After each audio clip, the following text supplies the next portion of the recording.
જે ઝોરાસ્ટ્રિયન ધર્મના હિસાબે ચાલે, જે ઝોરાસ્ટ્રિયનિઝમના હિસાબે ચાલે એને આથરવન કહેવાય અથવા દસ્તુર કહેવાય. જે ઝોરાસ્ટ્રિયન ધર્મના હિસાબે ચાલે તેને આથરવન કહેવાય અથવા દસ્તુર કહેવાય. પણ જે પોતાના દિમાગના હિસાબે ચાલશે, જે દસ્તુર પોતાના દિમાગના હિસાબે ચાલશે તે આથરવન નહીં કહેવાશે, દસ્તુર પણ નહીં કહેવાશે, તે ધર્મનો ઠેકેદાર કહેવાશે. તું ધર્મનો ઠેકેદાર છે? તું ધર્મનો ઠેકેદાર છે કે તારા હિસાબે ચાલે છે? નહીં. તો અગિયારી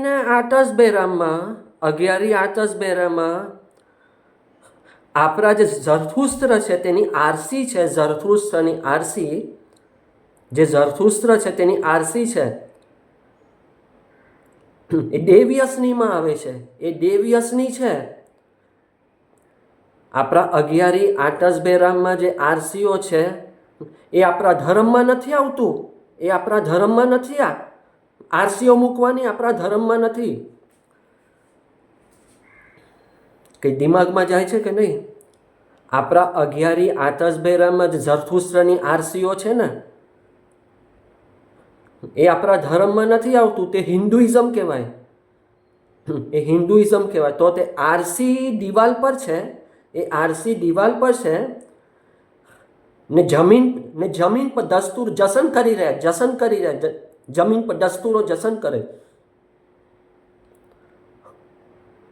આરસીની નીચે અગિયારી આતશબેરામાં આરસી છે દિવાલ પર ને તે આરસીની નીચે દસ્તુરો જશન કરી રહ્યા છે. તે હિન્દુઇઝમમાં આવે છે. એ ઝોરાસ્ટ્રિયનિઝમમાં નથી આવતું. તો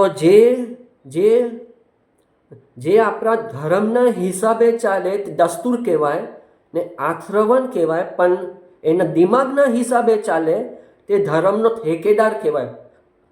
તું ઠેકેદાર છે શું? ધર્મનો ઠેકેદાર કે તારા હિસાબે ચાલશે?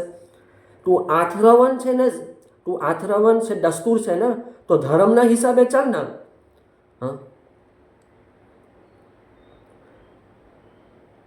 આપણો જે ઝરથુસ્ત્ર સાહેબ છે તેનો ઓરિજિનલ ફોટો બી હોય, ઓરિજિનલ ફોટો એ બી નહીં રખાય.